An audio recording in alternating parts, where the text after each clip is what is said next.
Hi, a very good evening, everyone. Good evening, Good evening, ma'am. Good evening, ma'am. Am I audible? Yes, ma'am. Yes, ma'am. Okay. Yeah. So we are here for the revision class today of PCR. Yes. So all of you have got the revision material which was shared, I think, on WhatsApp. Yes, ma'am. So can someone do a screen share of that?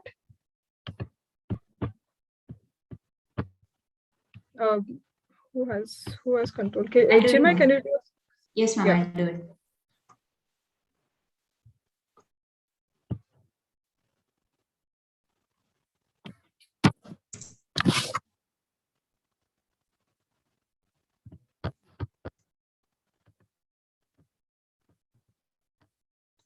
Okay. So meanwhile, so your accounts mock test is done. All of you have attended.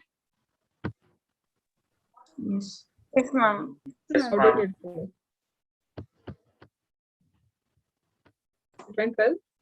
Yes, ma'am. Okay, Yes, ma'am. good.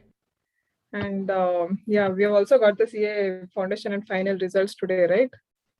So Yes, after ma'am. the revision class, we'll have the pass out meet. Please join, all of you. It's very inspirational and very good, very motivating.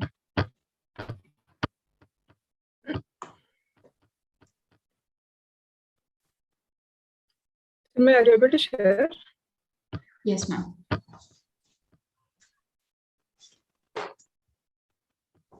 Can you see the screen, ma'am?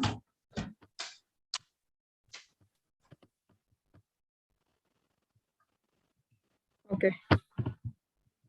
Okay. I think I can share it. Yeah. So my network is all right now.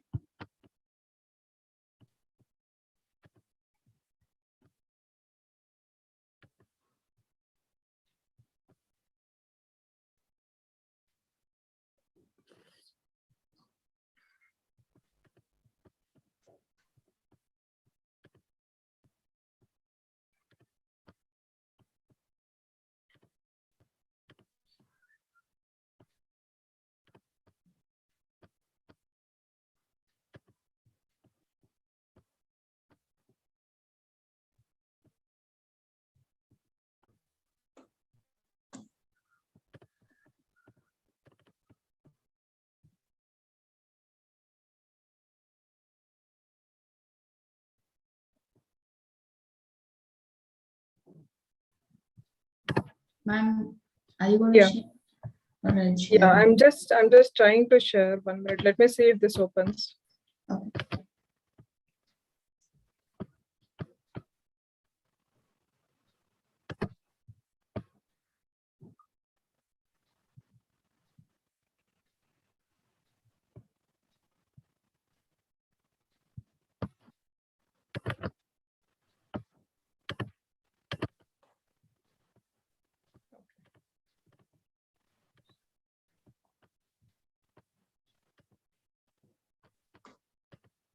My screen is clear, visible. Or if you can see the screen. Ma'am, it's still loading, ma'am. Sorry? Yes, ma'am. Visible? Screen is visible? Yes, ma'am. Yes, ma'am. Yes, ma'am. It's moving? Yes, ma'am. Yes, ma'am. Okay. Fine. So after all the detailed classes, we will have a revision, that is look back into what all we had discussed with respect to BCR, right? So before we get into the chapter-wise details, let us just do a quick analysis of what are the main areas for your BCR, right? So your entire syllabus can be divided into 4 parts. The first one is format based, right? So this is all your second portion of your contents, which is your letter writing, your memos and circulars, email writing, resume writing, and your meetings.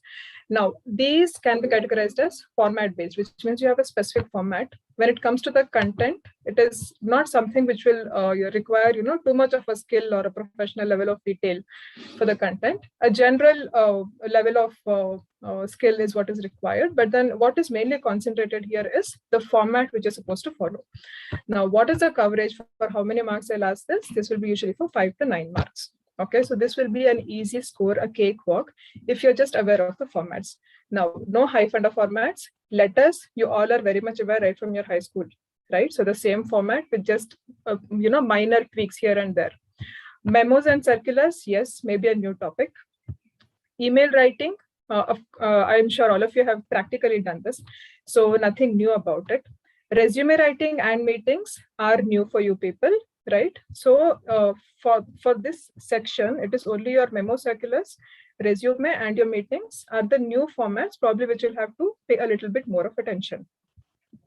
Second one is the creative or the content writing part of it. Now, for this part, this is what your actual testing on business English is, right? So the main purpose of having a business English is to enable you to develop or have that skill of able to write something on your own. Now, main things under this is your article writing and your report writing, right? And this is usually asked for 5 marks. This will require a little bit of practice. This cannot be as easy as your format based letter writings. So this will require a little bit of practice. So please, I hope you would have done that. If not, out of the planning session which Shetty sir had given, out of the time which you have set aside for CA Foundation, please do practice. The third one is the concepts.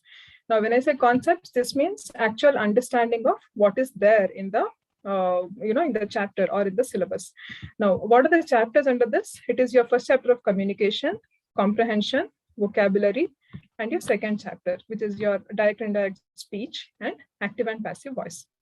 Now, this chapter, it is understand what they're saying and then to be able to implement that or write that in your examination paper. When you look at the coverage of marks here, this would come for at least 25 marks. Okay, so your communication here and there, 2 marks question, 1 mark question, of course, for sure for 5 marks. Comprehension, I hope you're aware, this is going to be a compulsory question, question number 7, right? So, and also in comprehension, they have a ready passage which is given. You just have to pick the answers from there, but then there's an important role there. Vocabulary, 5 to 7 marks. This can be tricky. This can be easy. Again, it depends on how well you're aware of the different types of words which are used, right? And the synonyms and antonyms. Now, direct speech and indirect speech, active voice and passive voice. I believe Kanika ma'am would have covered this. For sure question for 5 to 7 marks, right? So this part, the concept part is what, fetches you more marks, right? So this is what is asked for, probably 25 marks, which is, almost 50% of your BCR paper, right?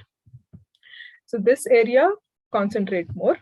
And the last part is the summarizing part, which includes your summary writing, your Precis writing, and your note making. Now this would be asked for around 10 marks. So you can usually have summary, of course, for sure the question along with comprehension, either for 2 marks or for 3 marks. Along with that, you can have either note making or Precis, whichever you would want to attempt out of the choice, right? So with that introduction, now let us look into the chapter wise details for the revision class, right? So first, coming to the chapter of communication, right? So communication meaning, all of us are aware, but then to put it in a different way, all of you remember SLC? So, 1 star, 3 triangles, and 1 rectangle. What does it make? Christmas tree. Christmas tree. Christmas tree in all cases. If I don't say a star on top and 3 triangles, one below the other, and then a rectangle. I just say this. Not everybody would draw a Christmas tree, right? So Yes, your communication. ma'am. Sorry. Yes, ma'am. Yes, ma'am. Yeah.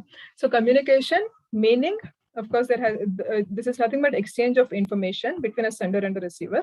But then what plays a major role is the way it is being communicated from the sender to the receiver, the channel through which it is communicated, right?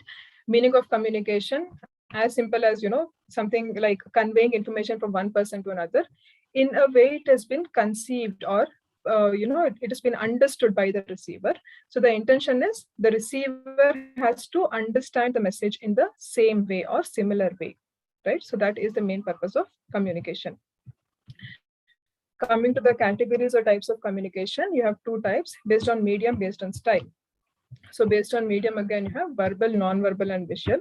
Verbal, again, self-explanatory, oral and written. Non-verbal, so you have physical, non-verbal, which is nothing but your body language. So when they refer to physical, physical refers to your body, right? Physical, non-verbal is what you're trying to communicate through your body language. Then you have para-language. Now, what does para-language mean? Para means something other than. So para-language means other than language. So other than language, what do you have in communication? It is your tone. It is the way you're talking, your voice modulation, stress. Where do you give a pitch? Where do you give a pause? All those things, right? And then you have your appearance. You have aesthetics. Aesthetics is the beautification part, right? And then the symbols, communication through symbols. And the third category under medium of communication is visual communication, which is representing information using graphs or pie charts or various diagrams other than in written format. Coming to the next part, communication based on style. So you can have two types, which is formal and informal. Formal, you have three types, which is vertical, horizontal, and diagonal. Now, what is vertical? You know, it comes like a line. So communication is happening either from top to bottom or from bottom to top. Horizontal, which is communication among peers. And then diagonal, which is cross-functional, or there are no barriers in communication. There are no hierarchies in communication. People are free to communicate with anyone in the organization. Then moving to the next part, which is essentials of oral communication. Now, this part is pretty much simple. So, you know, essentials of oral communication is concentrating on what is the essential aspect when it comes to talking orally. So it can be pronunciation, it can be listening and conversation, spoken grammar. Spoken grammar is following the grammatical rules even when you're talking, right, which is required in an organizational setup. It is vocabulary, it is noticing language and presentation. Now, the next part, network of communication, right? This is an important area in first chapter. So usually you can have a question for 2 marks, you know, explain about vertical network, explain about circuit network. Very easy. So when you have a 2-mark question, what are you required to do? Give the meaning. If you have any pros and cons, give the pros and cons, plus the diagram of it, right? All of you remember vertical is, you know, from senior to subordinate or subordinate to senior. Communication is happening in a vertical manner. And then you have the diagram for it. Then you have the circuit network. What is circuit network? It is, you know, there is no hierarchy, or it is not necessary that communication is happening only from junior to a senior or senior to junior. It can be among peers. So the circuit network comes in the form of a circle. Then you have your chain network. Now, what is chain network, anyone? Anybody remembers what is chain network? Yes. So communication is happening in the form of a chain, wherein you have a senior on top, and then the communication is going from him to all people below him, all the juniors. So when it comes to a chain network, a very strict hierarchy has to be followed, as in information has to flow in that order only, right? So there is a lot of scope for miscommunication as well, and also delay in communication. And then you have the star network. Now, under star network, absolutely no barriers, right? Open and free communication at any level amongst anybody in the organization. And then you have your wheel and spoke network. Now, what is wheel and spoke network? Like the shape of a wheel, all of you know how a wheel is. There is a circle, and then there is a small circle in the center, which is holding all the spokes together, right? So similarly, in wheel and spoke network, you have one person who is holding everybody else in the organization through his communication. So everybody who stands a spoke, they communicate with the person in the center who is the controlling authority or the main person, right? Now, wheel and spoke network is mostly suitable for a small organization, or maybe in startups, wherein, you know, number of people is probably less. You can say probably less than 10 or something, right? Because it is always going to be a one-to-one communication. That is why it works well when it is a smaller organization. So question on networks of communication, either 2 marks or 1 mark, always ensure you give the meaning and the advantages, disadvantages, whatever, along with the diagram. That always completes it. Right. So moving to the next part, characteristics of effective communication. Right. So what are the characteristics? You have 6 C's FEL, which is a short form. 6 C's FEL, FEL. Now, what are the 6 C's? Clarity, conciseness, concreteness, coherence, completeness, courteousness. And FEL is focus and attention, emotional awareness and control, and listening for understanding. Right. So clarity, be clear, do not have ambiguous thoughts. Conciseness, have it short and crisp, to the point. What is concreteness, anyone? What is concreteness? Anyone? Okay. Concreteness is always, your communication should be based on facts and figures. No talking in the air, no vague information. That is concreteness. Coherence, which means have a relationship between what you're talking, right? So your first paragraph and second paragraph should be related in terms of the content when you're writing about it. Completeness, give complete information. Courteousness, be polite, no use of, it's not required to use harsh words. Focus and attention, be focused on what you want to communicate. Do not just hover around the topic, just stick to the point. Emotional awareness and control, very much important. Listening for understanding. So listening for understanding, only when you're attentive and listening to what is being told, that is when you will be able to address the other person appropriately. Right. And then we have communication barriers. Now, barriers is also an important area. Any of the barrier, they can just pick and ask you for a 2-mark question, right? So we do not have any diagrams here. We just have to talk about, what does that barrier mean and how can you overcome them, right? So a quick acronym to remember this, because there are 10 types of barriers, is POLCA, PET, PG. Now, what is POLCA? Physical, organization structure, language, cultural, attitude. PET is perception, emotional, technology. PG is physiological and gender barrier, right? So when it comes to barriers, of course, there are no diagrams. These are the pics I've had only for your understanding. It is only the meaning, what you're supposed to write in your examination. Like, what does physical barrier mean? What does organization structure barrier mean? So, when it comes to organization structure, you can probably bring it out saying the structure in itself is not a barrier, but only when the structure is not properly communicated or there is no clear-cut bifurcation, that is when the structure turns out to be a barrier. Similarly for language, cultural, right? All these things. Right. So with that, we come to the end of first chapter, which can be asked for around at least for 4 to 5 marks. Right. So any questions on the first chapter? All of you are clear? All of you are clear? Yes, ma'am. Yes, ma'am. Yes, ma'am. So then we move to the next chapter of vocabulary. Right. So what is vocabulary? It is the dialogues of your movie. Right. So vocabulary is mainly the 4 things, which is listening, reading, writing, and speaking. Okay. Now, under types of vocabulary, you have the following types. Right. So you have this connotations, collocations, phrasal verbs, prefix and suffix, root words, loan words. All these things from examination point of view, you cannot find, not many times I've asked you a direct question. Like, the connotation relates to the feelings or emotions which are attached with the word. You can either have a positive connotation or you can have a negative connotation. Now, that is the understanding of what does connotation mean. Right.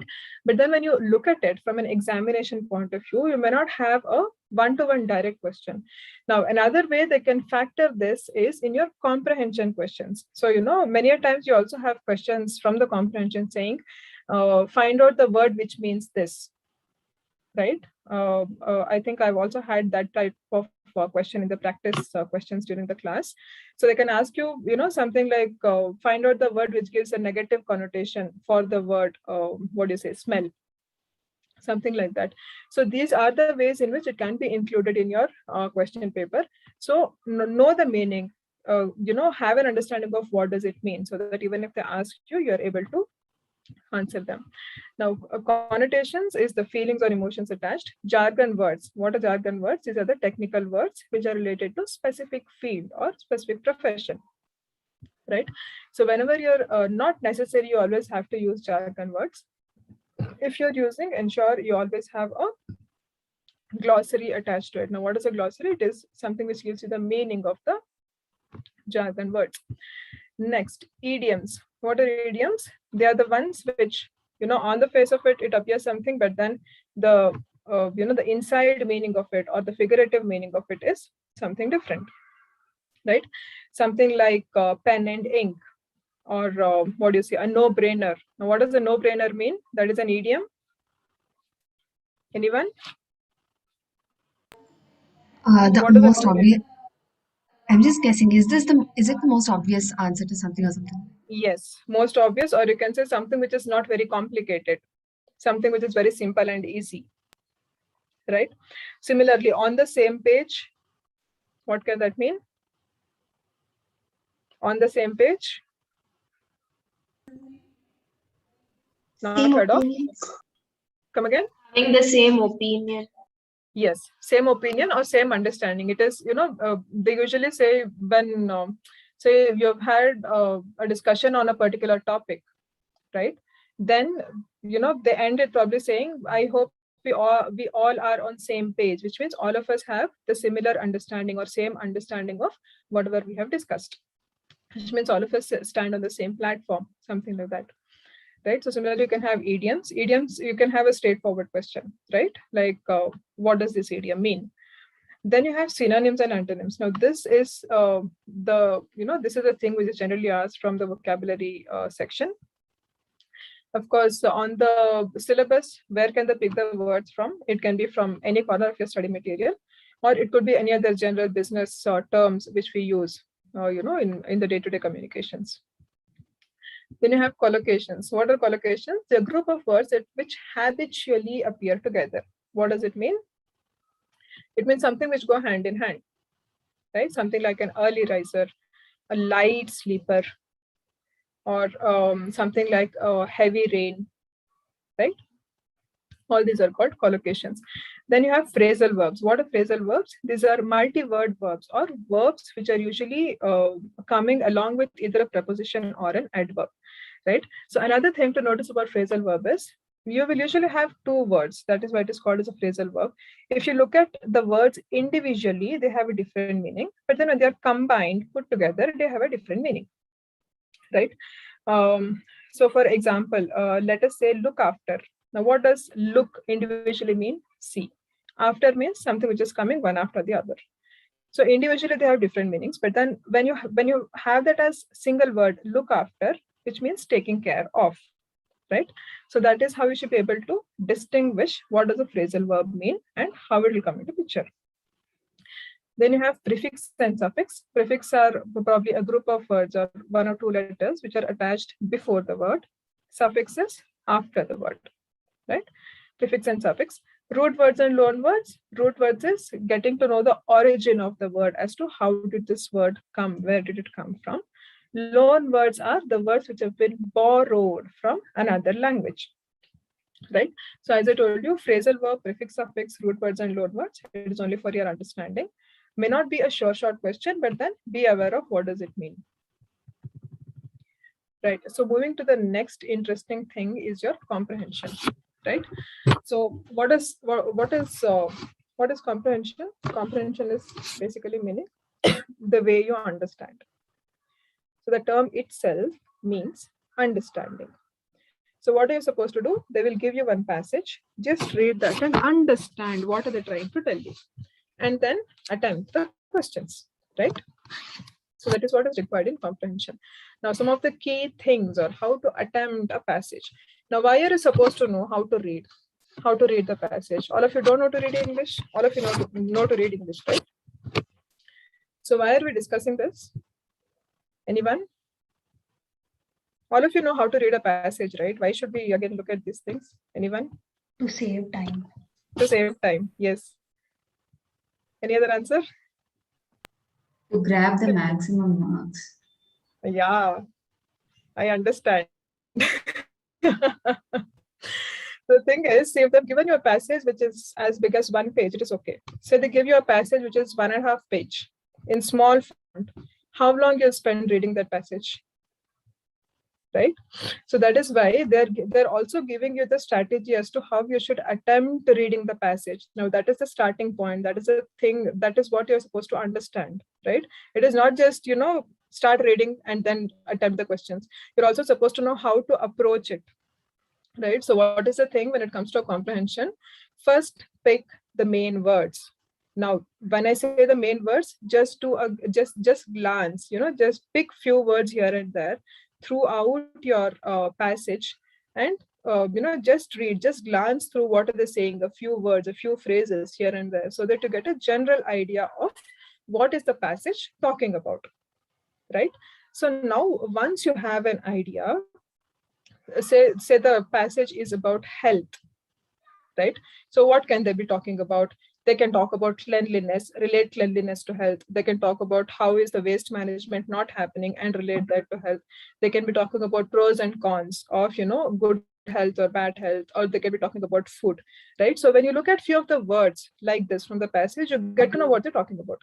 Then you come straight to the questions, read the questions one by one, right? Then you get to know what are the questions. Then you go back to the passage and do a detailed and complete reading of the passage, so that you're also able to pick the answers from there, right? So that is how you're able to, that is how we should be attempting reading a comprehension passage.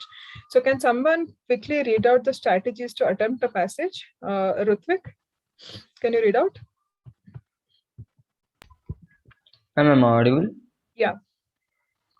Strategies to attempt a comprehension passage. Quick read to get the main idea.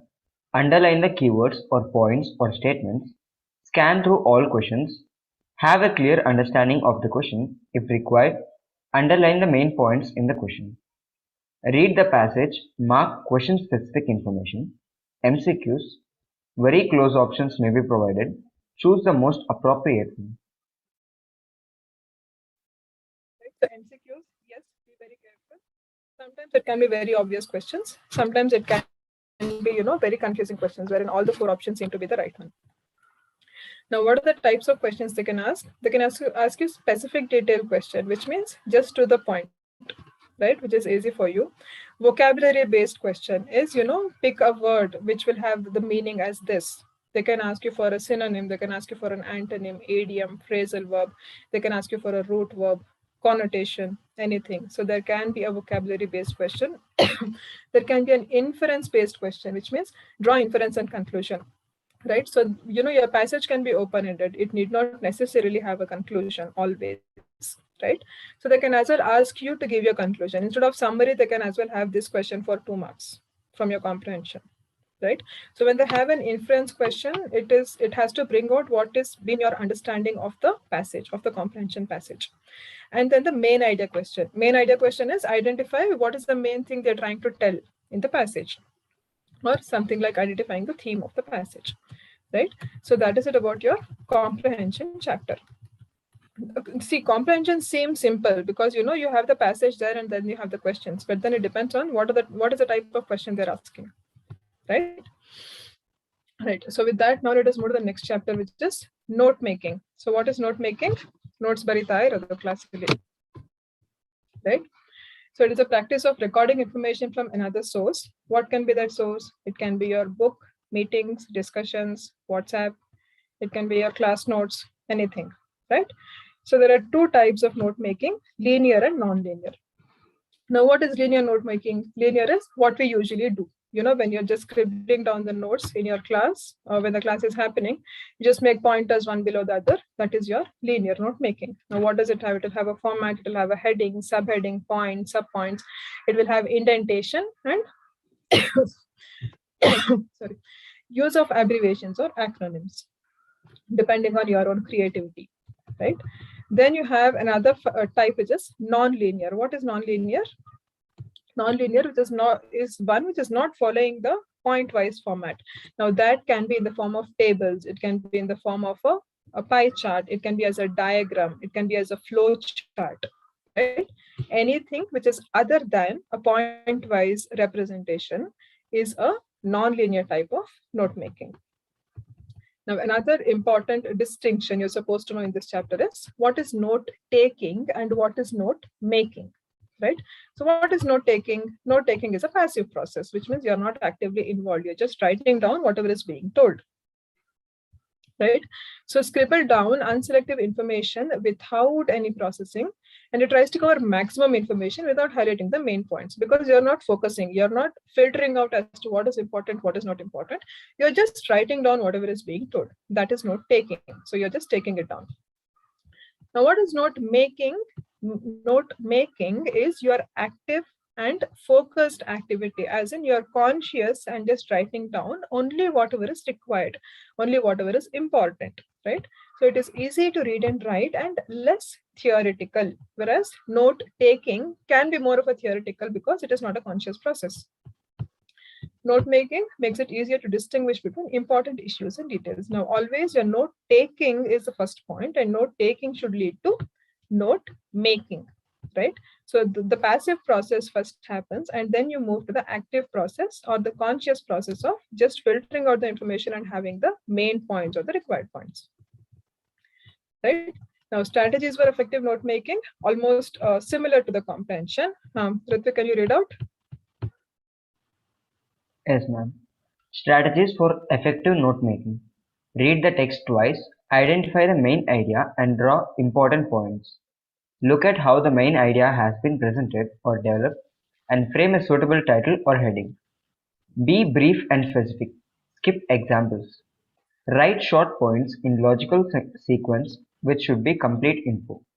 Indentation. Appropriate space between heading, subheading, and sub-points. No personal interpretations. Do not change the author's intended meaning. Abbreviate most often used words. Correct. So as you see, when it comes to approaching, note making as well, read the text twice. First do a glance, then go through the detailed thing so that you're able to highlight the important points. Skip examples. Examples are not always required. It is only for your understanding that they're giving the examples.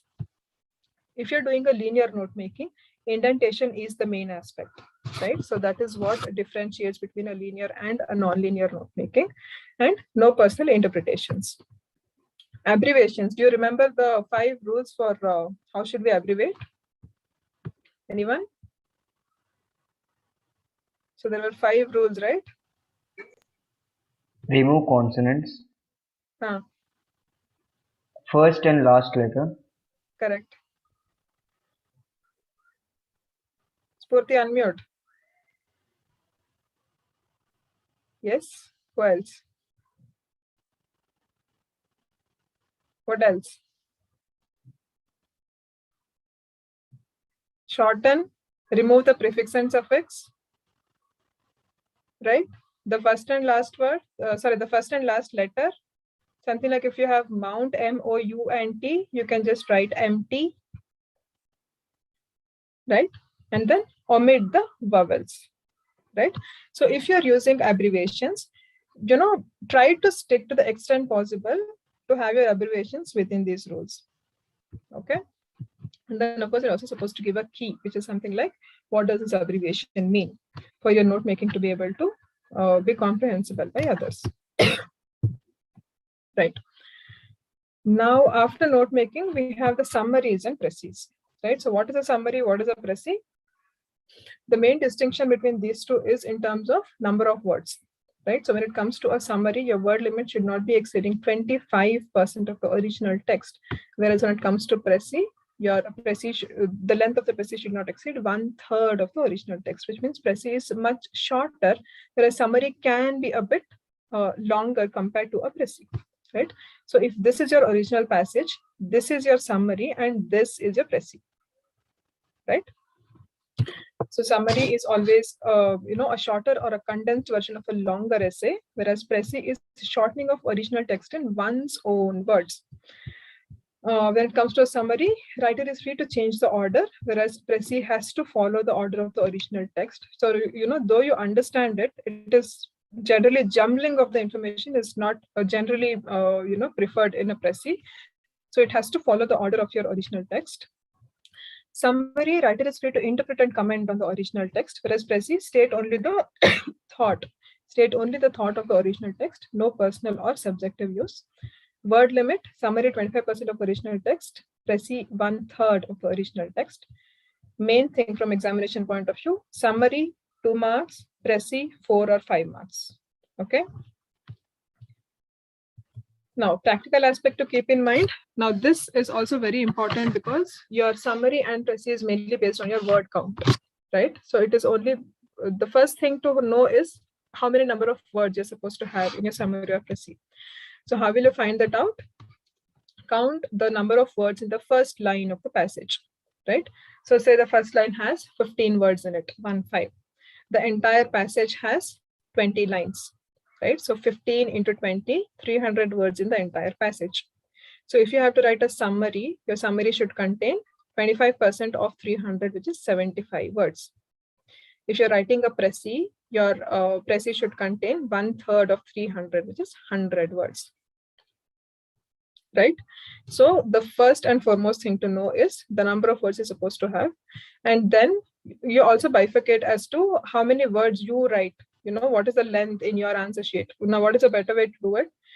Know how many words you write in one line. Say in one line, you can accommodate 12 words, right? So if you have to write around, how much do you get? 75 words. 12, 6 or 72, say around 6 to 7 lines is what your summary or your is what your summary should be, right? So just mark after 6 lines, saying your summary should be so much, and then try to conclude a summary within so many number of lines, right? So that is probably an easier way to frame your summary than writing, counting, right? So most of your time would just go on counting the words. That is why have this approach so that you're able to save a lot of time when you're writing the summaries. Right. So now we come to the content writing or the creative writing part. Article writing. Now what is article writing? They give you one topic. You're supposed to write on that topic. Now, from where can they give you a topic? It can be any general topic. You know, something like health and yoga, something like food habits, or something on education, empowerment, new stream of education, or something at topics of national relevance, something like Olympics, right? So first thing, stay updated on the current happenings. Most of the times it is been on the current happenings. If not, sometimes they can just pick some of the topics straight away from your study material. If that happens, you'll be the lucky people, provided you have gone through your study material, right? So how do you attempt the article writing? Of course, there are no rules or techniques while writing, but you should have an organized structure. What does organized structure mean? Give an introduction about your article, and then it follows the body, which can have in detail explanation about the topic, and then have a formal or a proper conclusion. That is called as an organized structure. Now, it always has a heading or a title is what is given in your question paper. Now, your heading should be eye-catching, illustrate the central theme. Byline is who is writing the article, right? And then you have the introduction, which is establish the context, give startling facts or statistics. Statistics, if you don't know, don't bother about it. Try to ensure you're giving some different kind of facts or unknown facts, things which do not seem to be as they appear to be, right? Then you have the body. Body can be 2 or 3 paragraphs. Now, usually articles are asked for 250 or 300 words, right? So which means you can accommodate, something, at least 2 paragraphs for the body or the content.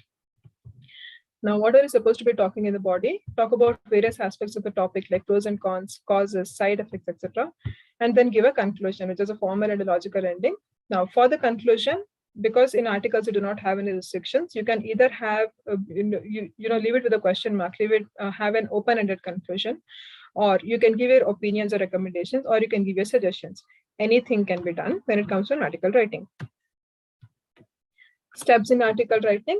Main thing, identify the target audience, right? Now, how can this be factored in your question paper? If they ask you to write an article to, to member of the parliament, okay, about cleanliness project, right? So if they're specifically telling this, because you're addressing it to the member of a parliament, your the content which you write has to be a bit standard one, compared to if they just say write an article about cleanliness or about, say, waste management for a school or for a newspaper. Now, in case they say if this is for a newspaper, that can have a very general content because your audience is very wide. It can be somebody who is an expert, or it can be someone who is a layman who doesn't understand anything, or it can be somebody with a very medium or a minimal knowledge about it. Right? So that is why identify the target audience. Now, in a question paper, usually they may not, the target audience part may not be addressed, but then they can also ask in this manner. So from practical point of view, coming out of your exams, if you're trying to write an article, this point really makes a lot of sense. Identify the purpose of writing, collect and select information, which is your brainstorming part, organize information sequentially and logically, which is the coherence, which we saw in the first chapter, and then go ahead and write your article. Right. So after that, we have report writing. So what do you do in report writing? Similar to article writing, right? So you have three types of reports: your newspaper reports, your magazine report, and your formal or official reports. So what is there in a newspaper report? Again, you'll be given a topic and then just elaborate on it. But then it may not have something like an introduction, body, and a conclusion.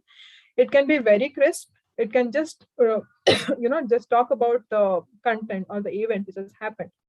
It can be restricted to so much. When it comes to a newspaper format to be followed, you have a title or a headline. You have by, which is the name of the author. You have the place and the date and the body of the report. Magazine, almost same. The only thing missing is place and date. Formal or official report, no specific or defined format. Why is it so? Anyone? Why no defined format for an official report? Anyone? It depends on the kind of okay, example in, yeah. Ma'am, it depends on the kind of report. Yes, exactly. So it can be either your audit report, it can be sales report, purchase report, performance report, target report, anything, right? So depending on the type of report, your format would vary. What information you're giving would vary. That is why for a formal or an official report, there is no specific or defined format. Format would vary based on types of report. Now, examples are audit report, sales report, annual report, whatnot. Right, and then points to remember. So what are the things you should generally keep in mind? Reports are objective. Now, what do you mean by objective? Suggestions and recommendations should be purely based on facts and data. No subjective views, which means no personal opinions. Now, why are they saying this?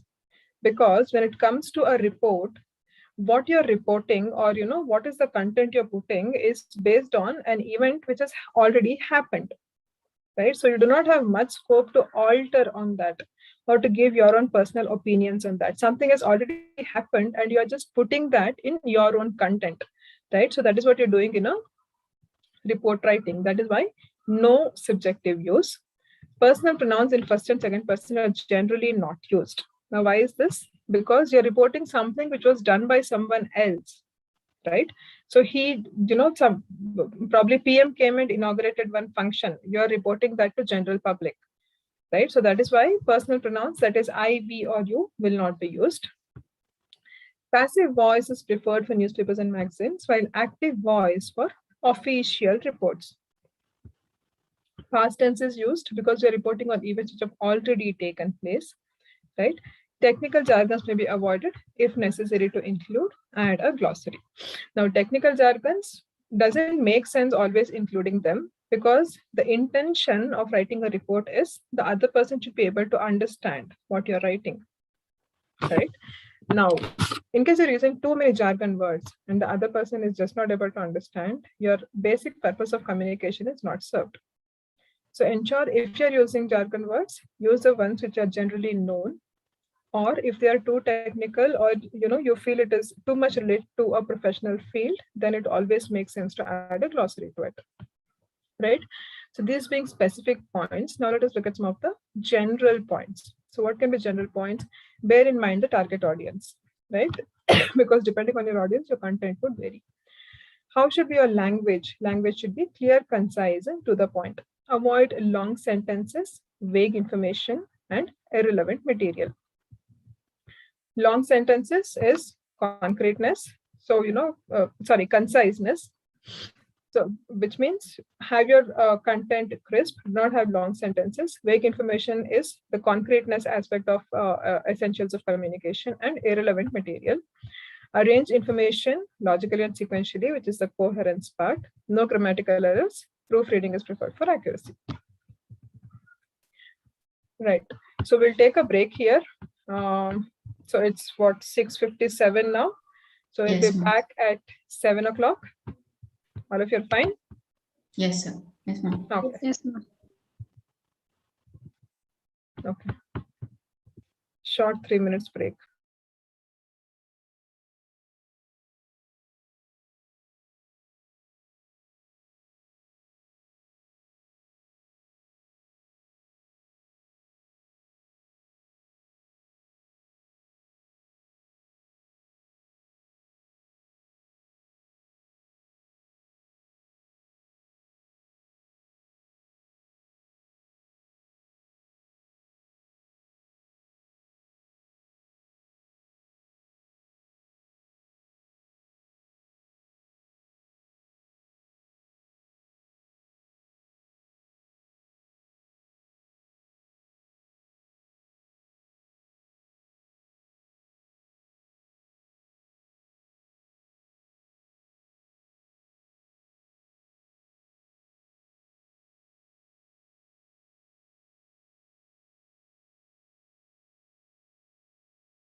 Yes, all of you back.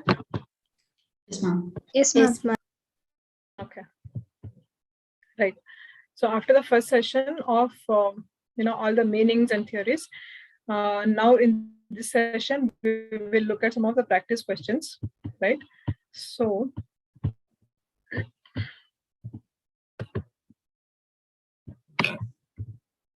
yes, so to start with, I think communication barriers we are done, right? So now I'll have from the communication chapter.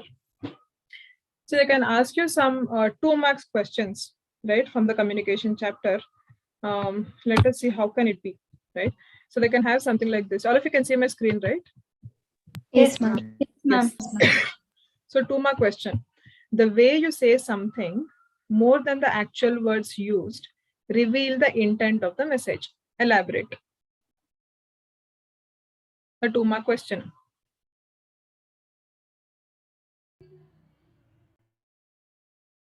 So what can this, what should it be addressing? Paralanguage. Come again? Ma'am, will it be talking about paralanguage? So we have to talk about Paralanguage. Okay. Any other answers? Any other answers? On body language. Body language. Okay. Why body Anything language? other Why than paralanguage? words, ma'am, I believe. Yes. Anything other than words, you're supposed to be elaborating over here. Right. So why body language? Why paralanguage? Body language because other than words? Why Yes, ma'am. paralanguage, Harshita? ma'am, because it's other than words. Because if told the way you say something, so that indicates tone, that indicates body language, and all the other minor aspects that come into way to communicate. Exactly.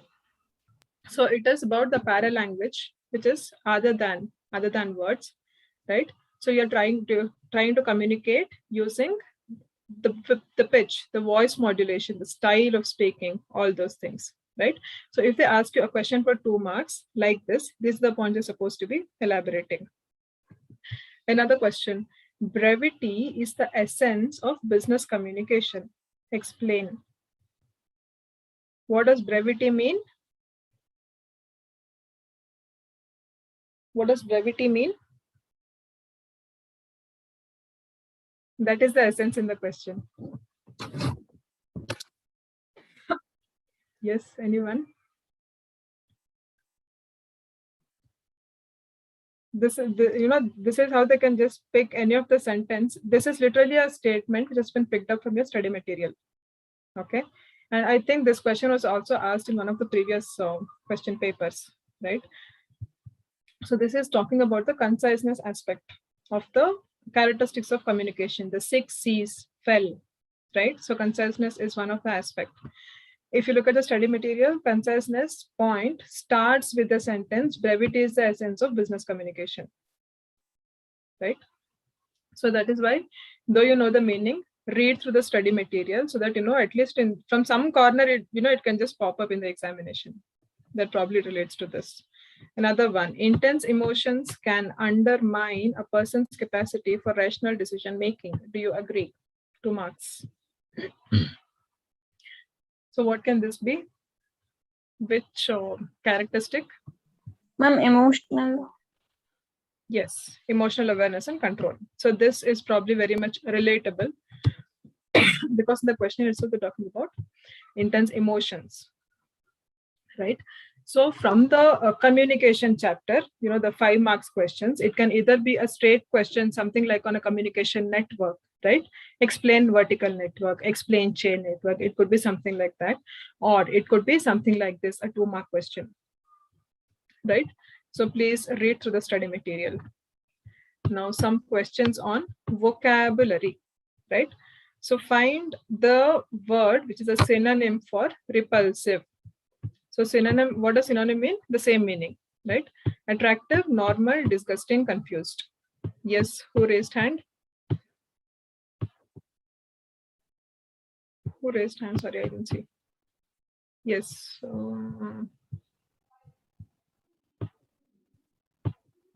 Yeah, go ahead. Whoever raised hand, go ahead.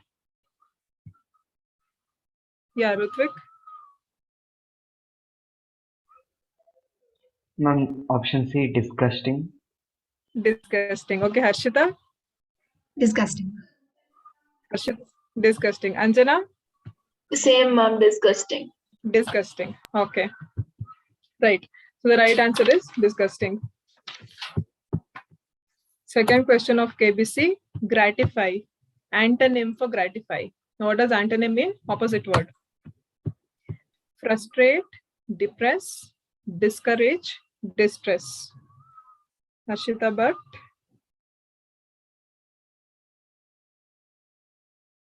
Yes. Ma'am, will it be discourage? Discourage. Okay. Anjana? Ma'am, even I thought it was discourage. Discourage. Okay. Chinmay? I think it should be frustrate, ma'am. Frustrate. Okay. Any other answers? Anyone else? Anyone else? Okay. So the right answer is frustrate. Why is it so? See, gratify is you're expressing your emotion. Probably you're being grateful to him, right? Whereas discourage may not, it may not directly go with the antonym of gratification, right? Discourage is what? You're not allowing another person to probably move ahead, right? You're not happy with him, right? Whereas gratify is you are having an attitude of, what do you say, grateful, right? So what would be the opposite of it? Out of the options given here? Should be something which they're not grateful and showing anger. Yes, or probably something which is not so happy kind of a state, right? Not sad, but Yes. Next one, third question, pen and ink, meaning of idiom. Modern day technology, extensively, wastage, in writing. Pen and ink. Yes. Why only Harshita Bhatt and Anjana and only Chinmay? Others? What are others doing? Who else raised hand? Okay, two more. Yes, Bhumika. Bhumika? In writing? In writing. Yes, right. Next one, snake in the grass. Meaning of idiom. Unforeseen happening, secret or hidden enemy, unreliable person, unrecognizable danger. Yes, who is the sixth one I want to see? Okay, Pradyumna. Unrecognizable danger. Okay, Lekana.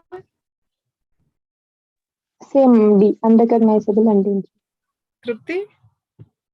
Unrecognizable danger. Okay. Who else, Rutvik? An unreliable person. Unreliable person. A snake in the grass. Okay. How is it unreliable person? I mean, why do you feel it is unreliable person? Because we cannot rely on his judgments. Okay. Anybody feels it is B, secret or a hidden enemy? Yes, ma'am. B, ma'am. B, ma'am. B. B. Anyone feels it is A, unforeseen happening? So the right answer here can be either B or D. Both of them can have, a snake in the grass. Now, what does snake in the grass mean? It means it is hidden in the grass, right? Which is not being seen. Something which is a disguise, something like that, right? So one meaning, it can also be unrecognizable danger. Now, snake, of course, it implies danger, right? It is the fact that it is in the grass, which means it is not visible, but then there is a danger inside. So that way it can have the meaning of unrecognizable danger. The other meaning can also be secret or a hidden enemy. Now, snake can nowhere be a friend of a human being, right? Very rare case. Generally, it can be an enemy. So that way it can also be a secret or a hidden enemy. Unreliable person. So when it comes to snake and grass, there is no question of reliance there. The reliance probably you cannot very much relate to this idiom. So that is why unreliable person may not be very much relative in this context. Right?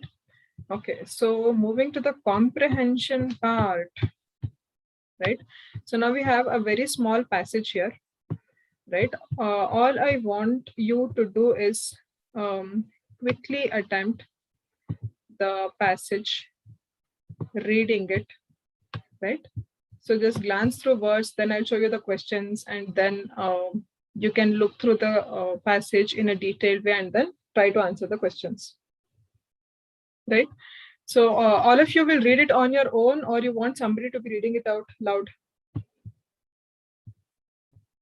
Yes. Please answer. You want somebody to read it out, or you read it on your own? On I'll read it out now. Yeah, who wants to read out? Chinmay. Yeah, read out.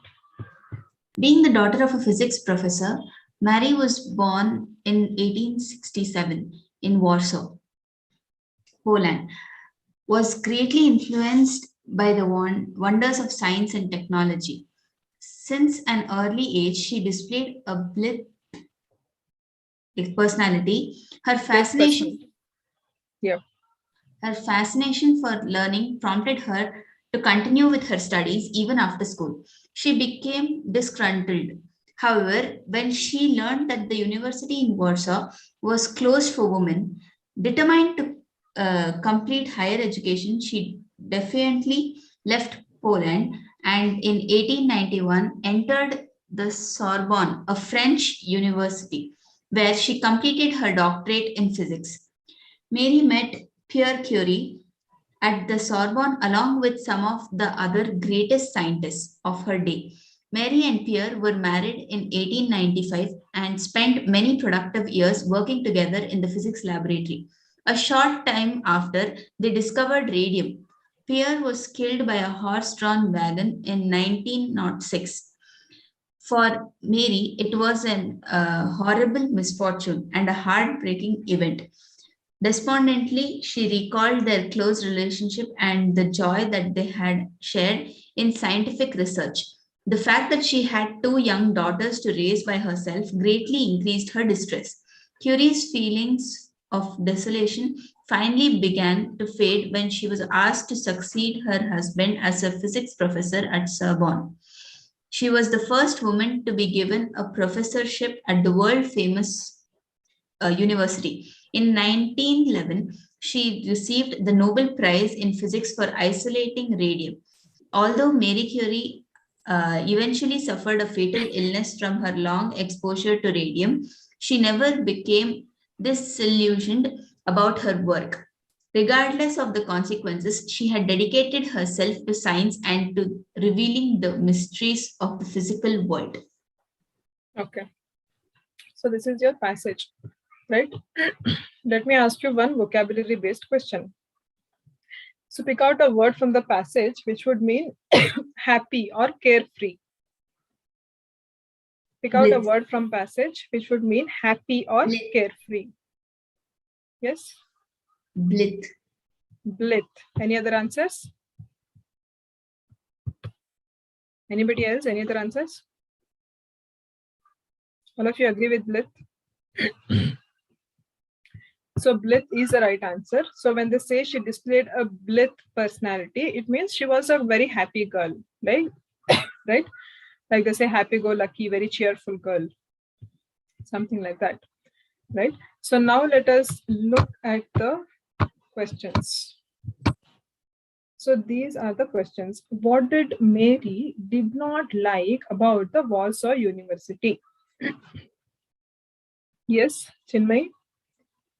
Mary did not like it that Warsaw University shut it down for the women. Yes, right. So Warsaw University was closed for women is what she did not like. Second question, what was first step that Mary took towards her becoming a scientist?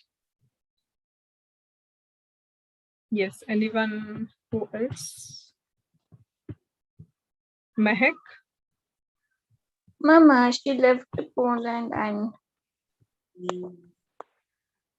Yeah, she left Poland and Went to Sorbonne University, a French university. And became a French professor, sorry, physics professor there. How did Mary deal with desolation caused by her husband's death? What is the meaning of desolation? Isolation. Grief. Desolation. Grief, ma'am. Grief. Yes. So how did Mary deal with the desolation caused by her husband's death? 1 mark question. Who was that? Come again. Do you want to go back to the passage? Bhumika? Ma'am, she succeeded as the professor of the University. Right. By joining as a professor of physics at the university. 4th question, write a summary of the above passage. Right. So I'll go back. Now, please understand, see, the approach I had told you for comprehension is just do a glance, then look at the questions and do a detailed reading. Right.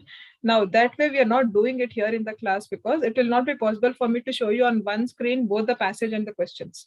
Right. So that is the reason I ask you to read the paragraph first and then we come to the questions. But then in the examination, if you have to save time, if you spend a lot of time on your business law paper and you're left with lesser time, probably that is the best way to approach. First glance, then read the questions and then do a detailed reading of the passage. Right. Now, I want all of you to attempt writing a summary for this passage. So I'll have the passage here. Yes. So 2 minutes. 2 minutes, and then whoever is done can raise their hands. First count the number of words. Should be reduced summary. to 1/4, ma'am. Yes, summary should be 25%. That is 1/4 of your original text.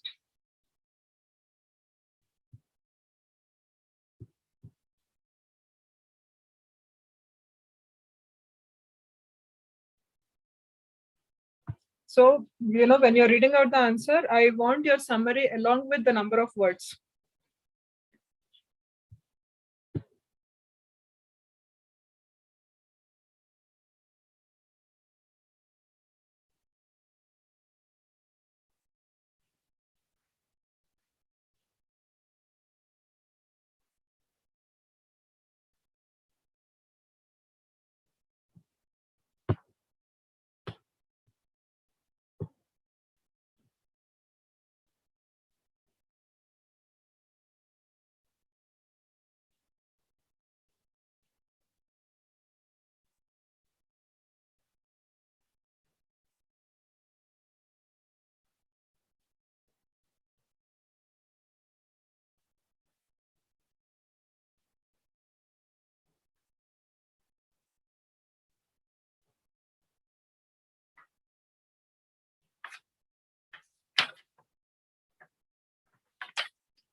Yes, anyone completed? Whoever is completed can raise their hand.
Yes, anyone completed?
Who has completed?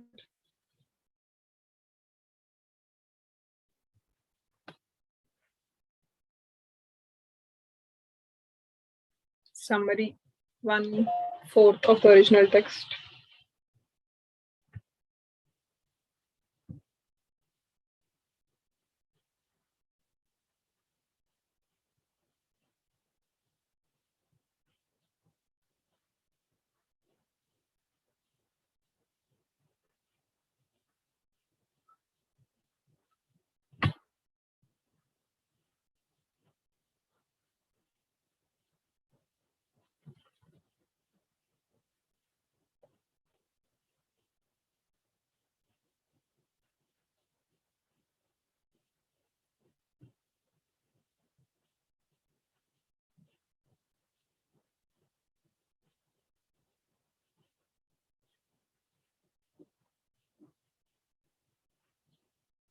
Yes, Bhumika, go ahead. Yes, ma'am. Mary was born to a physics professor in Warsaw in 1867. Science and technology intrigued her from a very young age. She was disappointed when she learned the Warsaw was closed for women, but the determined girl as she was, she entered Sorbonne, a French university, and completed her doctorate. She married a fellow scientist, Pierre Curie, in 1895. They discovered radium, but soon Piri was killed by a horse-drawn wagon in 1906 after they had two daughters. Mary's grief began to fade when she was invited to succeed as the physics professor after her husband. She received Nobel Prize in 1991 for the discovery of isolating radium, but became a victim to a fatal disease due to long exposure to radium. Regardless, she dedicated her life to the mysteries of science and physics. Okay, how many words? Ma'am, I couldn't count it, ma'am. Yeah, just count and let me know. Who else? Yeah, Chinmay? Yes, ma'am. I got 120 words. Should I read it How out? many? 120. 120. So what is the total count? What is the total number of words in the passage? Not sure, ma'am. Mom, around 350. I guess it should be 300. 300? 350. Ma'am, around 300. 15 words in one line. Around 350. ma'am. 350, ma'am. Around 350. Okay. Okay, go ahead. Okay, ma'am.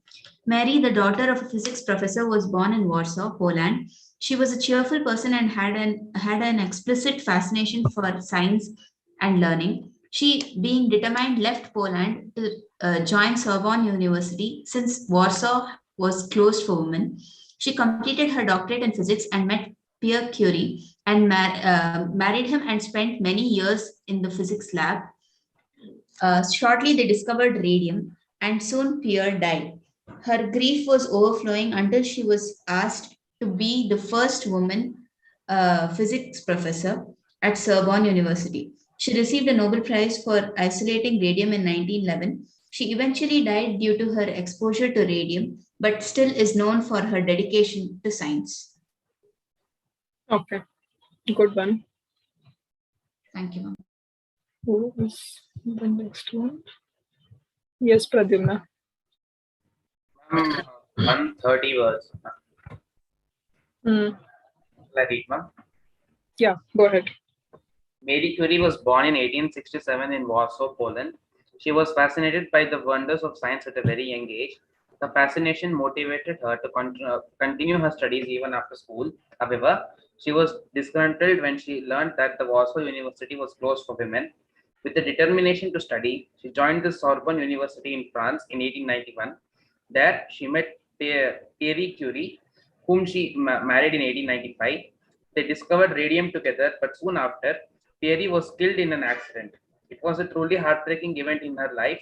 She was desolated and distressed after her husband's death. Later, she joined Sorbonne as a physics professor. In 1911, she won the Nobel Prize in Physics for isolating radium. She was infected by a fatal disease due to excessive exposure to radium.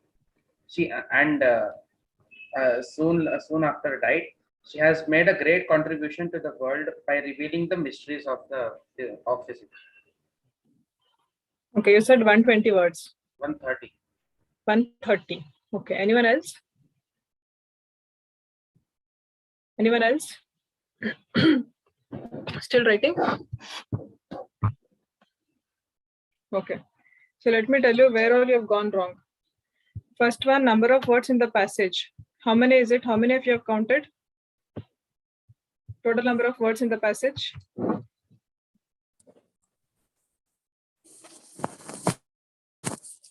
Yes. How many words are there in the passage? So you're supposed to count the number of words in first line and then multiply that by number of lines. So how many words you have? 1, 2, 3, 4, 5, 6, 7, 8, 9, 10, 11, 12, 13, 14, 15. 15 words in one line, right? How many lines?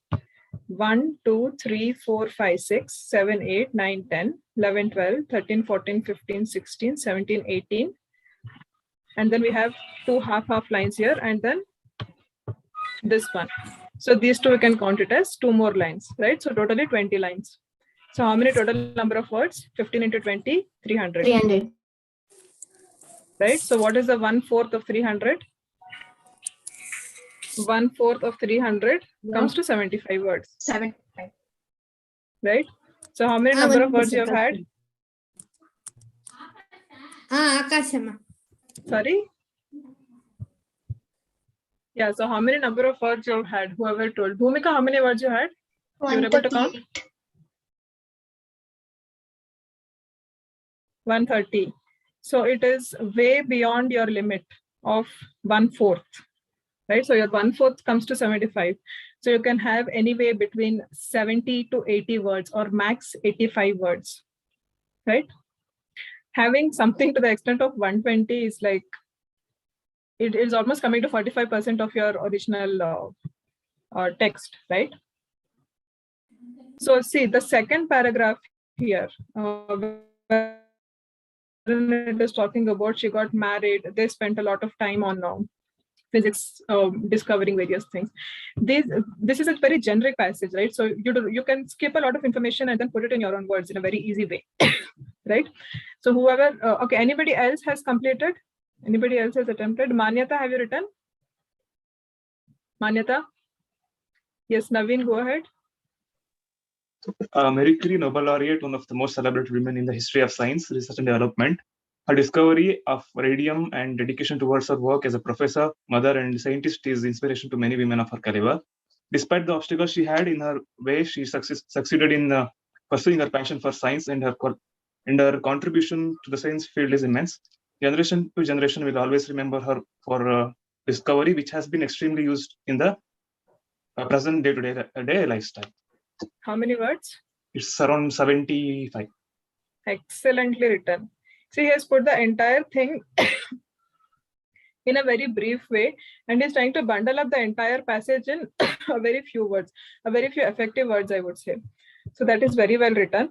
70 words is good. You can probably add 1 or 2 words because 75 is your limit. But then 70 is also very good. Very well written. Anyone else? Last chance. Samhita, are you there? Samhita NS. Ilva class. Okay, right. So let us also look at the summary answer. So summary can also be written like this. Yeah, can someone read this out? Who will read out? Aspurti idira? Yes, ma'am. Yeah, can you read out? Marie, daughter of physics professor, was born in 1867 in Warsaw, Poland. Disappointed at not being allowed to join university in Warsaw, she left Poland in 1891 to enter the University of Sorbonne, France, and completed her doctorate in physics. In 1895, Marie married Pierre Curie, a great scientist at Sorbonne. Having spent many years together in research, shortly after they discovered radium, Pierre Curie was killed in 1906. She got over her desolation when she became the first woman to join as a professor of physics at the world-renowned University of Sorbonne. In 1911, she received a Nobel Prize in Physics for isolating radium. Being overexposed to radium, she developed a fatal illness. She dedicated her to cause of science. That's right. Yes. Right. So you can also have your summary written in this way, or else you can also use words like because of her immense contribution, she'll be remembered, something like that, right? So when you use sentences like that, just in 1 or 2 sentences, you're able to convey a lot, right?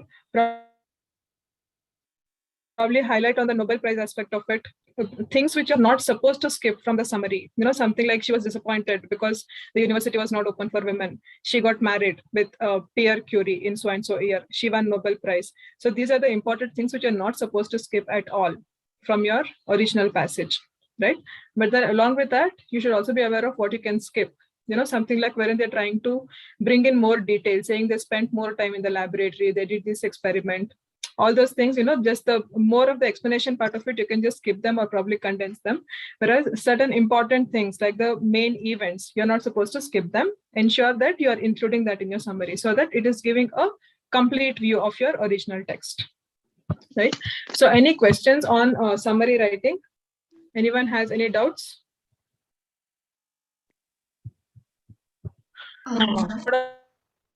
Doubts all clear?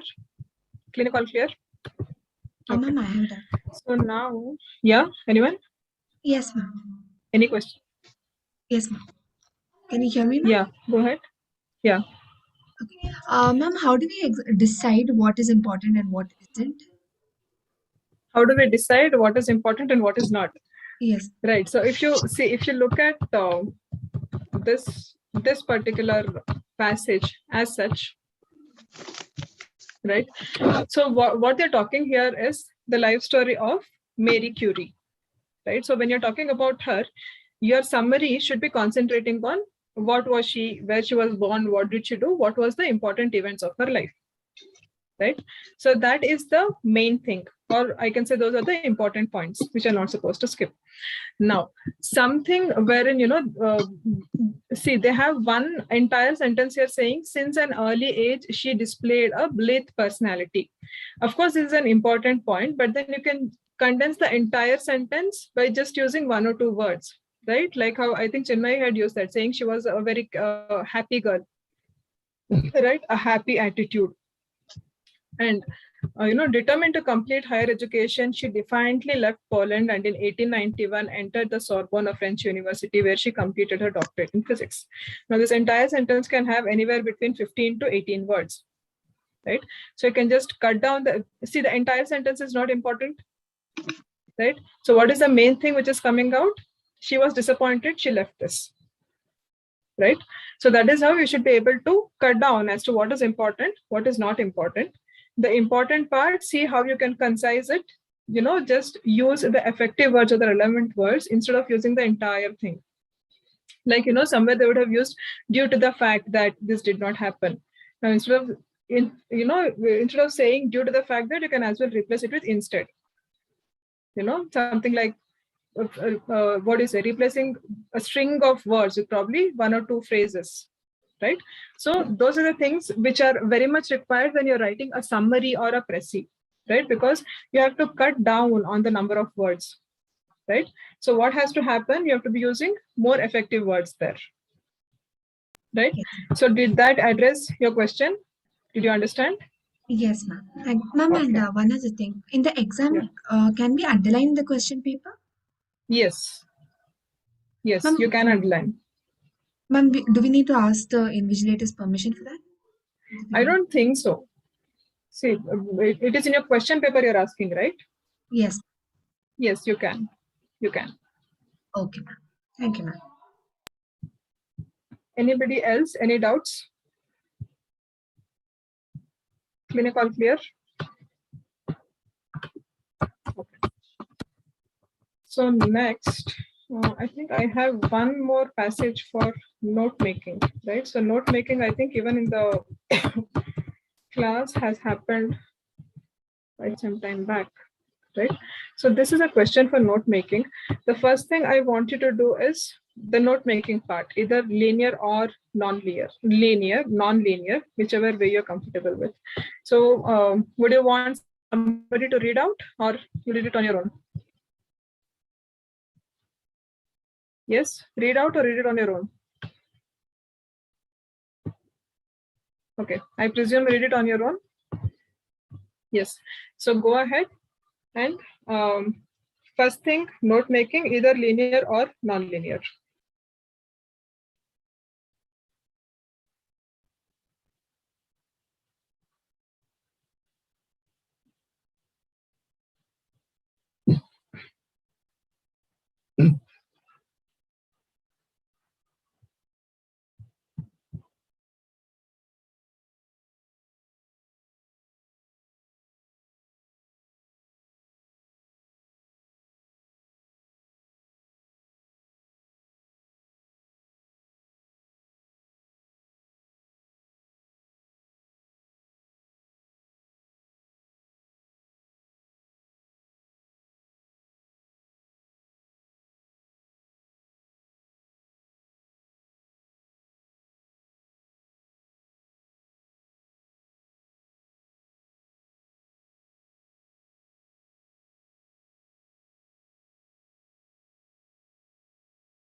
Yes, anyone has completed?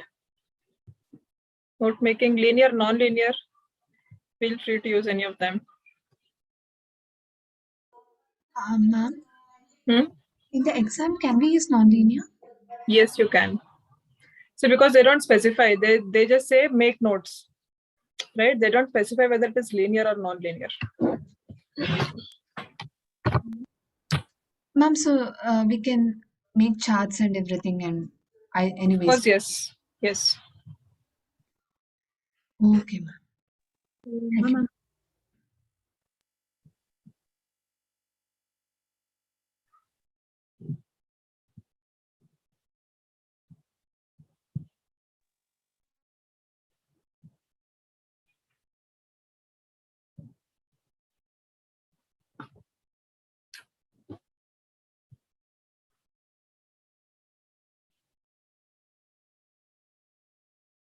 Last 1 minute.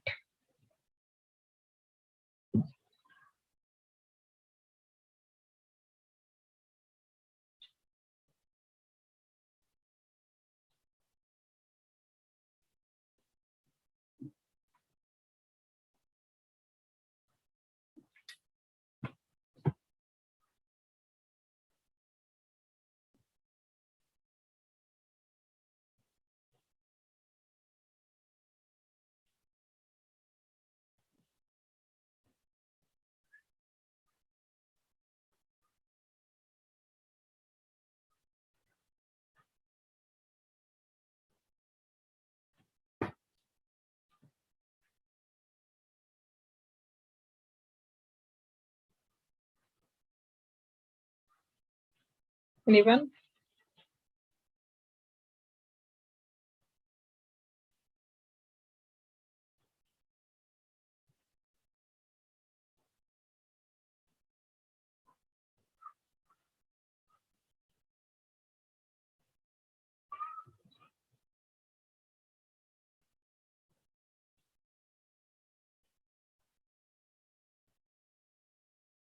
First. ಯಾರ್ದು ಆಗಿಲ್ವಾ ಇನ್ನು? No one is completed yet. We still have to attempt a Precis for this. Be quick. Lipika, done? No. Yeah, then please read out. Why didn't you raise your hand? I've done a non-linear. I've done a chart kind of thing. That's okay. You can just tell me how you have written. I've written how to keep our cities clean. Okay. Marks. Okay. We should keep our cities and their surroundings clean in order to stop the spread of dengue and chikungunya. Okay. Effective waste management, that is through Swachh Bharat mission. Okay. Arrow markers, we should start separating wet and dry waste so that we can have safe disposals of residuals in landfills. Okay. And we should not mix biodegradable component solid waste with dry waste, as it produces methane gas, which is harmful for us. Okay. Right. So presentation wise, non-linear is okay. But then the main point in note making is you're supposed to be concising, right? So, even in your arrow marks, if you continue saying, we should not do this, we should not do that, it doesn't serve the purpose of note making. So your point has to be cut short, just convey, stop doing this, or this is not preferred, right? So can you read out your first arrow mark wherein you're talking about dengue, chikungunya? We should keep our cities and the surroundings clean in order to stop the spread of various diseases. Yeah. So how can you put it in pointers, or how can you cut down on so much of information and just put only what is essential? Keep our cities clean, stop the spread of various diseases. Exactly. So that is what you're supposed to write in note making. So you're just presenting it in a different way, right? That does not mean your information is again elaborate. Because the intention of note making is you are just scribbling down, you're just writing down in a shortened version, in a brief manner, right? So it doesn't make sense, you just continue writing the as usual big sentences with a different presentation. It has to be a different presentation if you're doing a non-linear note making. Along with the points, whatever you put, just have to be the concise one. It need not be in the sentence format, the elaborate sentence format. Right? Yes. Anyone else? One last chance. Anyone else? I didn't complete full. Okay. But I'll read, ma'am. Okay. Who is this? Manyata. Okay. Go ahead. Clean surroundings. Then linear wise, ma'am. Keep your surroundings clean. Beware of spreading virus. Have a safety check in public. Follow Swachh Bharat mission. The second subheading is more dustbin or waste bins. Okay. Extension for the collection of waste. Improvement in different streams as solid waste, safe disposal, etc. I wrote until that. Okay. So this is your, you have written in linear way, right? Yes, ma'am. Okay. Fine. Anyone else? Anyone else? See, whoever has written, please raise your hand or let me know so that you can read out and we can proceed with the next thing. Who else has attempted? One last chance and then we'll proceed. No one else? Suraj Kashyap. Suraj S. Kashyap. Are you there? Okay. Fine. So I have your vocabulary questions now. Who is this? Yes, Shri Raksha Bhatt. Go ahead. Ma'am, non-linear start ಮಾಡಿದ್ದೀನಿ. Ma'am, pollution, 2 arrow mark, effects, dengue, chikungunya, corona, and second arrow mark, ಅದು word ಗೊತ್ತಾಗ್ತಿಲ್ಲ ma'am. Means precautionary method ಬರಿಬೋದ ma'am? ಏನ್ method? Precautionary method. ನಾನು ಓದ್ತೀನಿ ma'am, points ಓದ್ತೀನಿ. Aware of pollution and its effects, give attention for differentiation of waste, safe disposal, give attention to Swachh Bharat mission, focus on waste management, focus on biodegradable waste. Precautionary method bariboda. Bariboda. Done. Precautionary or methods to be followed also you can write.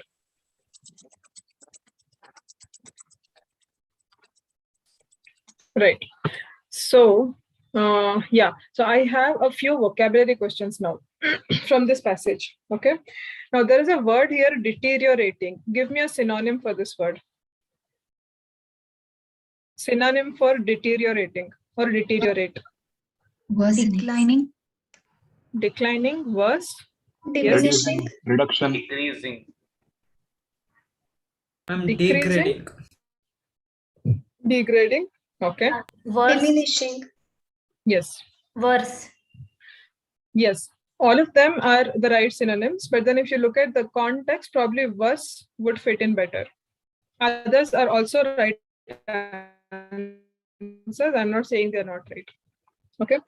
Another one, there's a word called sidetracked here, right? So we have got sidetracked into waste of energy. Give me a synonym for sidetracked.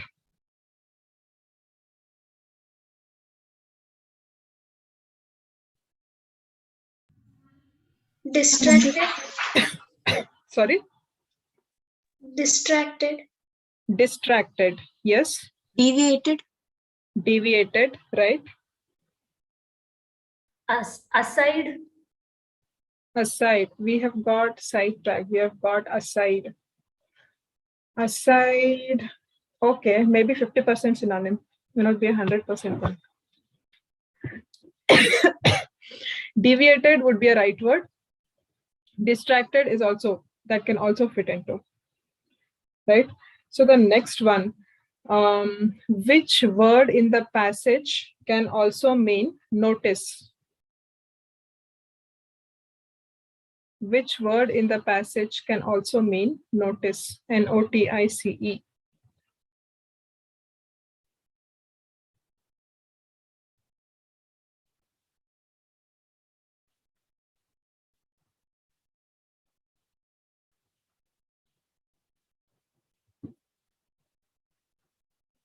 Which word in the passage can mean notice? Notice, everybody has Attention. heard, right? Yes. Sight. Attention. Attention. Yes. Any other answers? Sight. Where is sight? Preferably out of sight. Yes, preferably out of sight. Sight.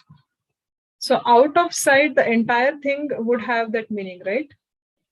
Sight means see, vision. Okay. Yes, How sight about will also be. observed? Observe will also be.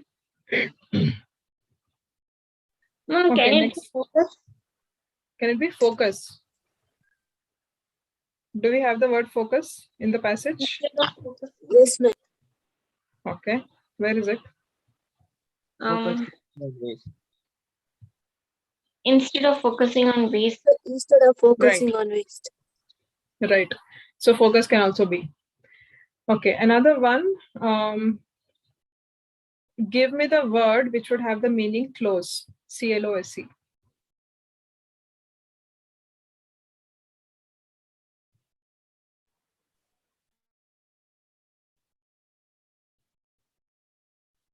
Close.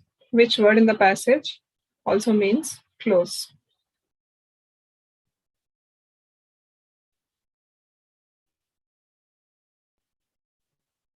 Intimate. Intimate, right? Any other word?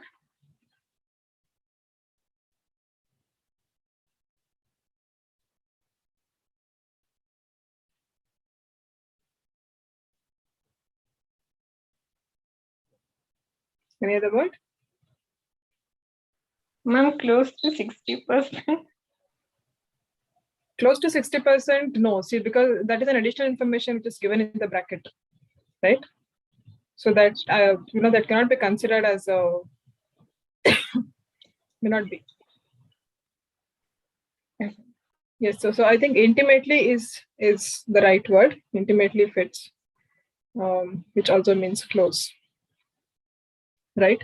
So after note making, the next thing I want you to do is attempt writing a précis for this.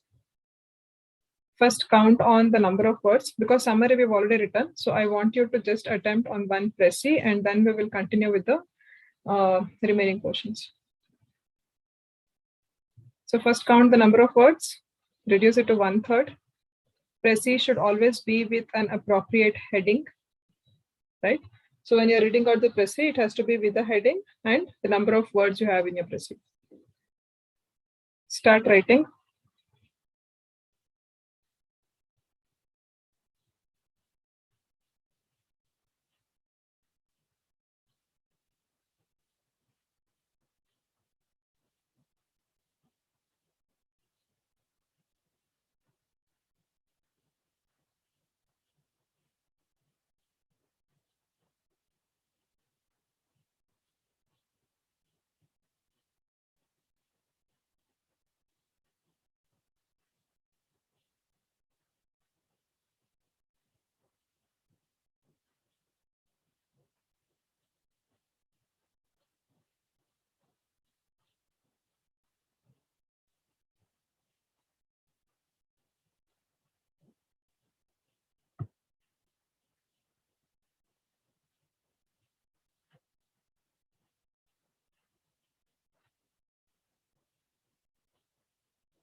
Whoever is done, please raise your hand.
Anyone completed?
Yes, Harshita, but done.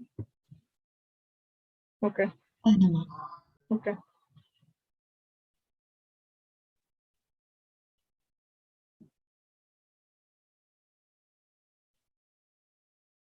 Apurva is A8. Done. Ma'am, I'm writing. Okay. Last 1 minute.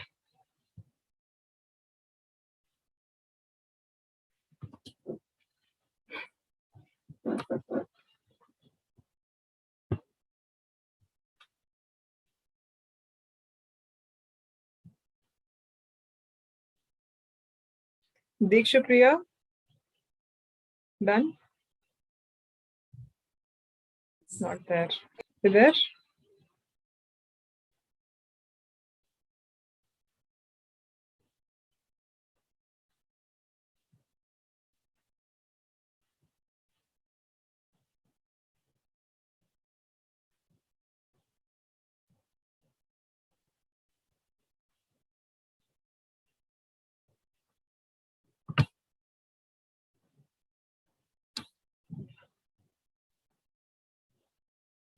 Yes. Quick.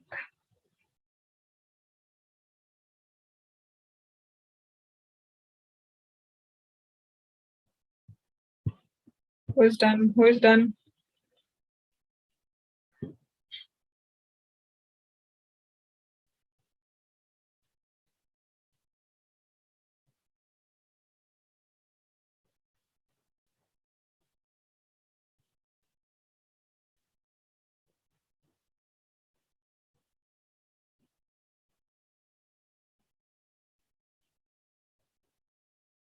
Kavya B, A25.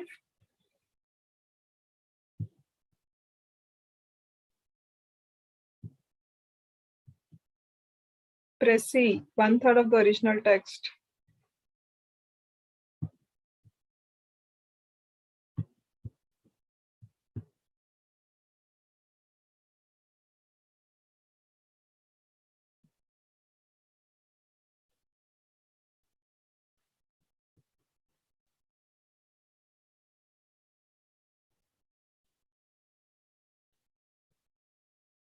Yes, Litika.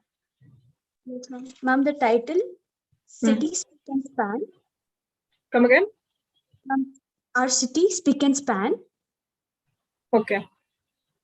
We should focus more on keeping our cities clean. If not followed, can lead to many diseases and health issues. We should achieve our goal through effective waste management, that is following Swachh Bharat mission. Start segregating into wet and dry waste to have safe disposal of residual landfills and not to mix biodegradable solid and dry waste to prevent the release of methane, which is harmful to our health. We should act upon these precautionaries and lead a healthy life in a clean surroundings. In a clean surrounding. Okay, how many words? 76, ma'am. 76. Have you highlighted the Swachh Bharat mission? Yes, ma'am. Yes, ma'am, I've highlighted. I've Okay. written it. Okay. 76, right? Okay. Good enough. Good enough. Yes, Manyata. Ma'am, again, clean surroundings heading.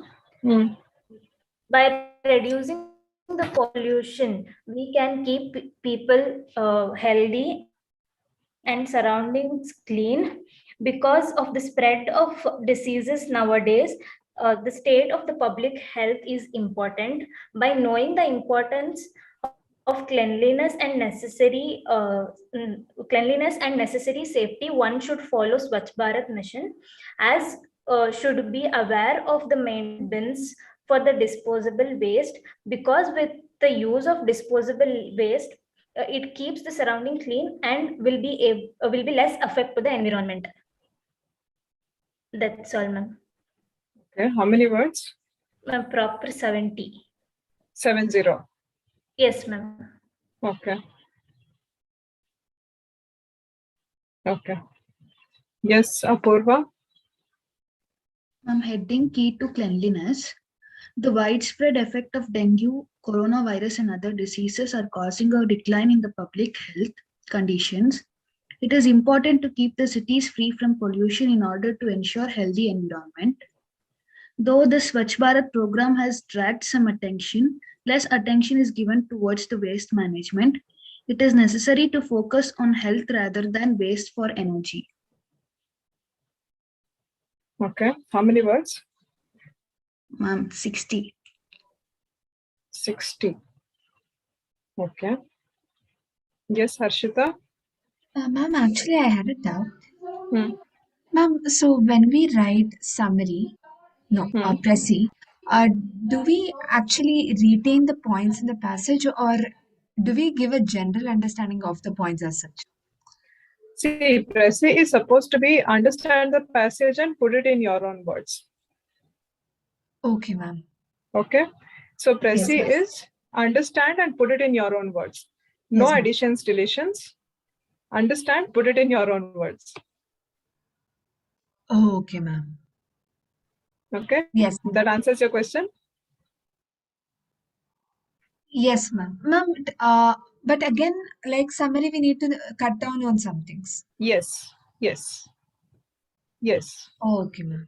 Ma'am, so the points need to be retained, like the core points of the passage, like Swachh Yes. Bharat mission. See, like, let me tell you. So if you look at the first paragraph here, what they're highlighting main thing is, it is not just your personal hygiene and nutrition, but then it is also your surroundings. So that is the main point you're supposed to pick from the first paragraph. Now, the description of spread of dengue, chikungunya, coronavirus is incidental to it. So that is not the main point. That is an outcome for which the main point is your personal hygiene, is, keeping your surroundings clean. Right? Okay. So that is why you're supposed to pick the main point. In the second paragraph, what are they doing? They're trying to highlight that through the Swachh Bharat mission, people are gaining more awareness. Though it has been there, people were not aware. But then the point which has to come out from the second paragraph is awareness through Swachh Bharat mission. Okay, ma'am. Right? So that is how you're supposed to pick the main points and then just highlight that and put it in your own words. Ma'am, so taking the Swachh Bharat mission here, so awareness through Swachh Bharat mission, is it necessary that we talk about why the importance of cleanliness and safety precautions there? Is that important also? That is, I think that is what they're talking in the third paragraph, right? The safety precautions, or the precautionary measures, or the way you can do it, the methods you can follow to do it, right? Yes, ma'am. So what are they saying in the third paragraph? They're saying you clean, right? So what is the first approach you take for cleaning? It is the brooms and dustbins. The next stage is clearing the garbage, or probably putting them out of sight, right? Which will not serve the purpose, because the management of waste is what is supposed to be done. It is not just clearing it out from one place and dumping it in another place, but then what is required is ultimate removal of the waste, right? So the methods, or the way the steps you're supposed to follow, is what has been given in the third paragraph. Okay. Right. So that is how you link from the first to the second and the third paragraph and pick the main points. Okay, ma'am. Ma'am, and in summary writing, it's the condensed form of the passage itself. Right. Of the extract. So, right. Here it's the understanding that we have primarily. Yes. So do you mean, it is just omitting the sentences? Is that your question? Yes, ma'am. Here. Okay. See, even in summary, summary also means, you understand and put it in your own words. But then if you have the same words or sentences, which is just picked from the original passage itself, it may be fine. But in Precis, if you do that, it may not be very much acceptable. Okay. In both the things, it has to be your understanding put in your own words, right? But Precis is probably a more condensed version of it compared to a summary. Yes, ma'am. Understood. Right? Yes, ma'am. Thank you. Okay. Any other questions? Or shall we move ahead? All of you are clear? Crystal clear? As clear as blue water? Okay, fine. So we will proceed with the next part. We were done with article writing, report, we were done. This also we were done, yes. So the next topic is a formal letters, right? So all of you remember letter writing. We have 3 different types of letters here: business or official letters, letters highlighting civic problems, and job applications. Job applications is your resume writing along with the cover letter. The second part, letters highlighting civic problems, is something we are not concentrating in your foundation syllabus. Business or official letters is what we are looking at, right? So points to keep in mind while writing a letter: specified format. These are format specific. So if they ask you a question on letter writing, it can be for 5 marks or 4 marks. Or I think in the last attempt, they had asked the letter writing just for 2 marks, a very simple letter, just 2 marks. So it is only the format plus very brief content, right? Leave an additional line between paragraphs because there are no indentations used. State the reason for writing, additional details, refer to previous correspondence if any, so that your your communication is easy, right? So what is the general format we have? You have the sender's address, you have the date, designation or name of the addressee, address of the addressee, salutation, subject and content. And then followed by a complimentary close and a signature. Now, when it comes to a signature, I've already told you, it always makes sense if you have it along with your contact details from a practical perspective. Whereas in your examination, of course, you can have your signature along with the name and probably your contact number or the place. So that should do. Now, coming to the types of letters. So you have 7 different types of letters, right? So can someone read this out? Who will read out? Types of letters. Yeah. Letters of inquiry. Who are you? Requirement, timelines. Order letter. Buyer to seller requesting for delivery of goods. Must contain info about product, delivery and payment.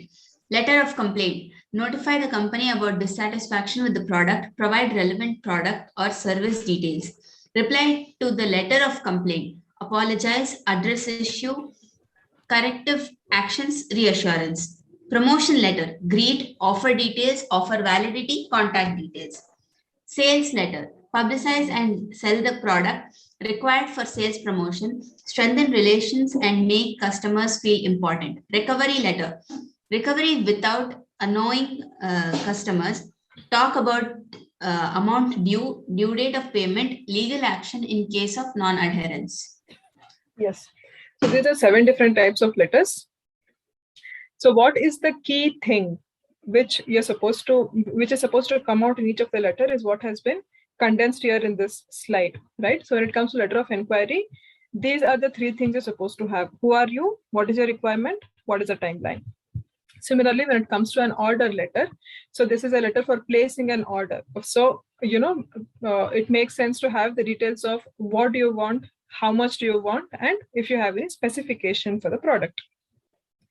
Now, letter of complaint, of course, everybody knows you're dissatisfied. Do not show your dissatisfaction in terms of words.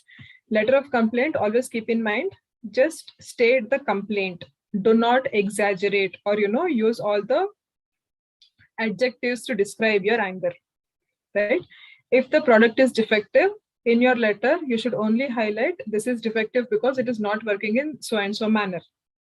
That's it. Right? Provide relevant product details or service details, like probably the purchase details. Reply to letter of complaint. The first thing is it always starts with an apology, being sorry for something which has gone wrong from the company's side. Most important thing, address the issue. Now, when you say address the issue, state your understanding, because in the letter of complaint, the customer has given what is the complaint. So in the reply letter, the company has to put down its understanding of the issue and then suggest the corrective actions in the reassurance. Then you have the promotion letter and sales letter and the recovery letter. Now, even when it comes to recovery letter, of course, this is, knowing the background that the money has not been recovered. Right, so that being the background, it always has to be very polite. No harsh words to be used. Stick to the point. This is due for so many number of days. Reminders sent, not addressed. Something of that sort. And I hope you, remember there are 3 levels of reminder letter: level 1, level 2, and level 3. So level 1 will always be a gentle reminder.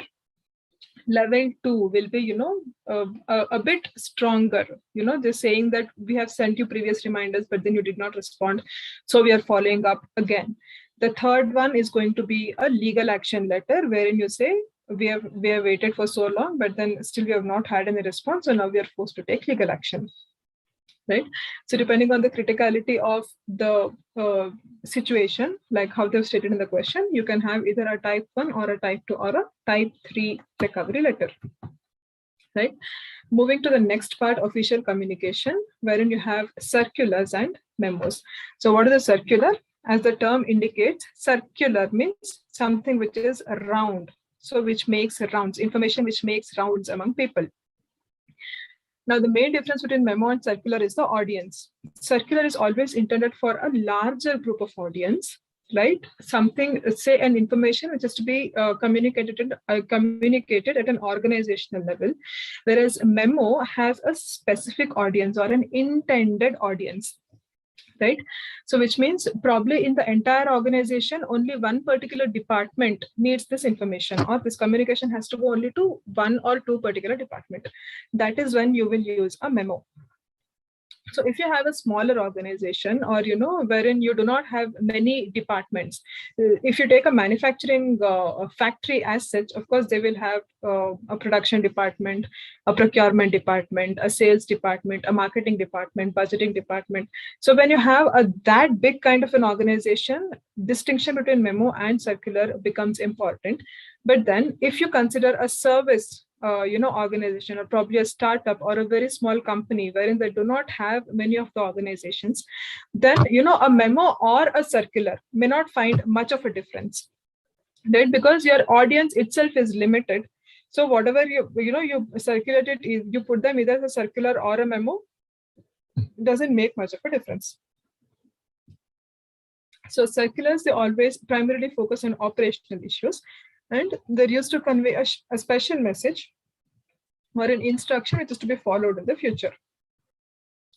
Memorandum. So memorandum itself means reminder about policies, procedures, etc. It is intended for selective audience, say sales department, admin department, and this is always to remind, highlight, recount, record, inform, or instruct. So moving to the format of a circular, the main thing is you should have a circular number, right? Which can probably start afresh with every year or every month.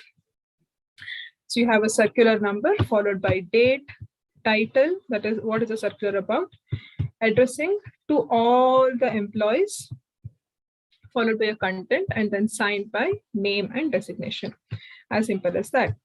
Then coming to the format of a memo, name of the company, heading that this is a memo, from, to, reference, date, subject, content, signed, and designation, right? As simple as that. And even on the content, it can just be stating the fact plus other requirement, need not be a very elaborate content. Right. So moving to the next part, which is your email writing. Now, again, practically all of you would have done this. From a classification point of view, there are 3 types of emails: formal, informal, and semi-formal. Here we are mainly concentrating on the formal emails. The format you have from, to, CC, BCC, subject salutation, the main content or the body, closing, and attachments and signature. Now, when will you use attachments? You know, when you have to give a lot of information about your product, right? So in your examination, you can just say the details of the product are given in the attachment. And then in the end, you have attachment enclosure or attachments as attachment 1 to whatever. Right. So, you know, in case you have an option to, you have, an option wherein you can use something as an attachment, please use that in your email writings. Signatures always have complete signature, your name followed by your designation and contact number, along with the address or your contact details. That always makes sense and completes your signature.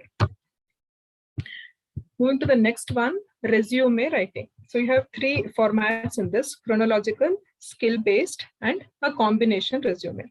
So who will tell me what is chronological and what is skill-based? What is the difference between both of them?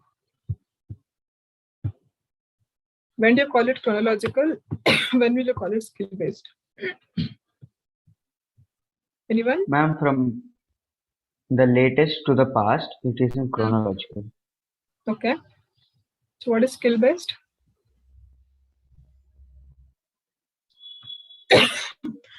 See, skill-based is the one wherein you are highlighting your skills first, or probably the areas you're an expert at, your areas of expertise is what is highlighted first. And then you go about talking on other things, say your educational details, your hobbies, your other interests, your achievements, and all those. Whereas chronological order, of course, what you said, starting with latest and then coming to the first one, the earliest one.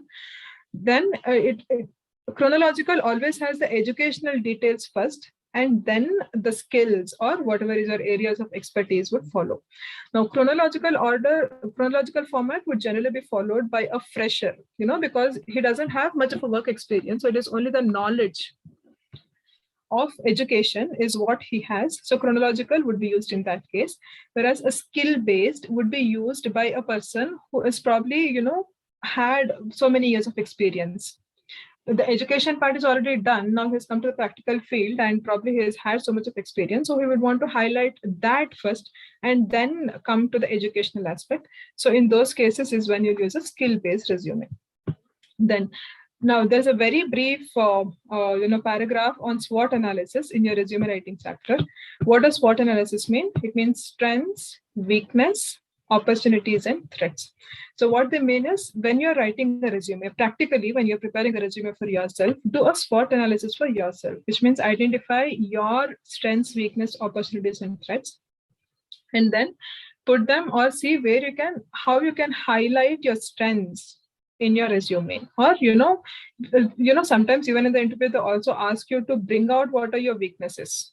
Right? So you should be able to identify them and then put down in your resume. Now, from your examination point of view, question on SWOT analysis, I don't know, may be asked. Something like, the questions which you saw in the communication chapter, right? The 2 marks questions. Something on that sort Just out of the blue moon, they can just ask you a question on SWOT analysis. What is SWOT analysis? What do you mean by it? So be aware of what it is. It can be a 1 or a 2 mark question. And then cover letter, most important aspect of a resume, cover letter, wherein you'll have an introduction, body, and a conclusion. And then you have your parts of your resume. So what are the main things you're supposed to have? Personal information, career objective, educational qualification, work experience, certification, other interest, reference, blah, blah, all this, right? And then moving to the last chapter, meetings. So why meetings? What are meetings? Meetings is formal or informal deliberative assembly of individuals, which is called to debate certain issues and problems and to take decisions. So put in simple words, people are coming together to discuss on a specific topic or a specific agenda. Now, where is the meeting happening? At a defined place and time on agreed agenda or things which have already been agreed on to discuss. Now, why should you have meetings? So that your discussions are fruitful, you all are on the same page, your understanding is right. It is to bring out new strategies, resolve challenges which are faced while planning a task, exchange of ideas or information, coordination on issues in the agenda, and communicate effectively within the group or the organization. Now, meetings in corporate setting is of 2 types. Anybody remembers what are they? Meeting in corporate settings are of 2 types. They are organizational meeting and operational meeting. So what is organizational meeting? It is regular meeting involving management and shareholders. Whereas operational meeting is always between management and employees. So what distinguishes the type of meeting is who are the parties to the meeting. Management is common in both of them. Now, along with management, if it is with the shareholders, it is an organizational meeting. If it is with the employees, it is going to be an operational meeting. Right? Now, example for organizational meeting is something like your AGM, that is your annual general meeting, your board meetings or directors meeting. Example for operational meeting is your committee meeting, sales meeting, planning meeting, whatever. Now, meeting chapter mainly includes 3 things from your examination point of view: agenda, minutes, and action taken report. Right? So what is agenda? Agenda is something like your invitation for your function. Right? So what do you have in your invitation card? You have the details, you have the venue, and then you have at what time is what function going to start. Right? So similarly, agenda for a meeting states when is your meeting happening, the date of the meeting, the time of the meeting, and then it states what are the specific points you're going to discuss in the meeting. Right? So format of an agenda is something like this. You have your meeting information. First date is the date of the meeting, not the date of the agenda. So date of the agenda always comes at the bottom here. Right? First is the date of meeting, followed by time and location. Then you have the agenda here, wherein you bring out in detail what time, what topic, who is the presenter, what is the duration. Now, the agenda, you can either have it in this format or you can just have pointers, right? So if you do not have many presenters, say you have only 1 or 2 people talking, you can just have pointers saying person A would be talking on so-and-so, person B would be talking on so-and-so. And then most important thing in agenda is convened by and date. Convened by is who is the person who is signing this agenda and signing out. Who is the person responsible for this agenda? His signature would come under convened by. This date is the date on which agenda is being signed and sent out to the participants of the meeting. Right? So there are 2 dates here. Do not get confused.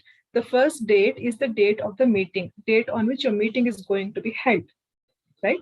Date at the bottom is the date on which the agenda is going to be signed by the responsible person.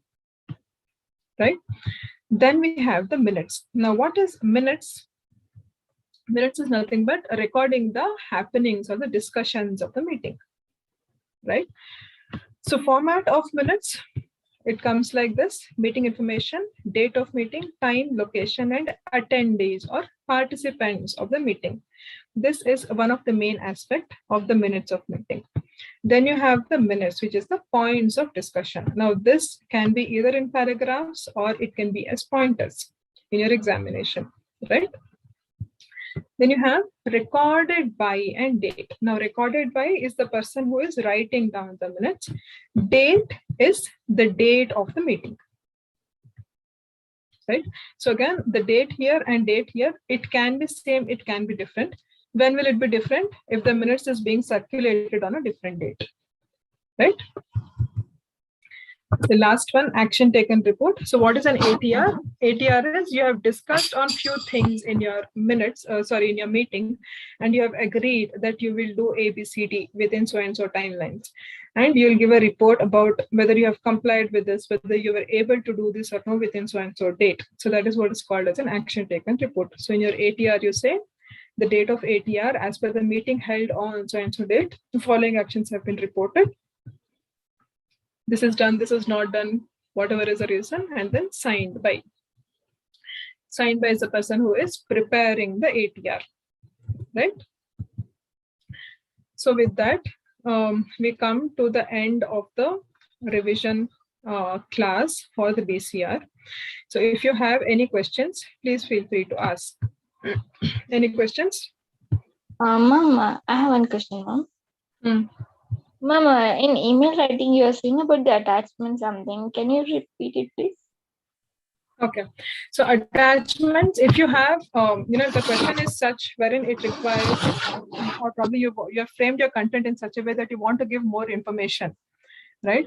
Like if you remember the example of, I think there was one example of coffee, Costa coffee. Yes, ma'am. Which we discussed in the class, right? So if you have a question like that, that gives you an opportunity to use attachments. So in your content, you can say, you can talk about your product saying we have ABC so-and-so product. We have many other different varieties of products and details of that is given in the attachment. So you can just specify that in the content. And then once your body of the email is complete, after your signature, at the bottom, you just have one line saying attachment. And then put the attachment name, whatever, details of coffee or the products of coffee.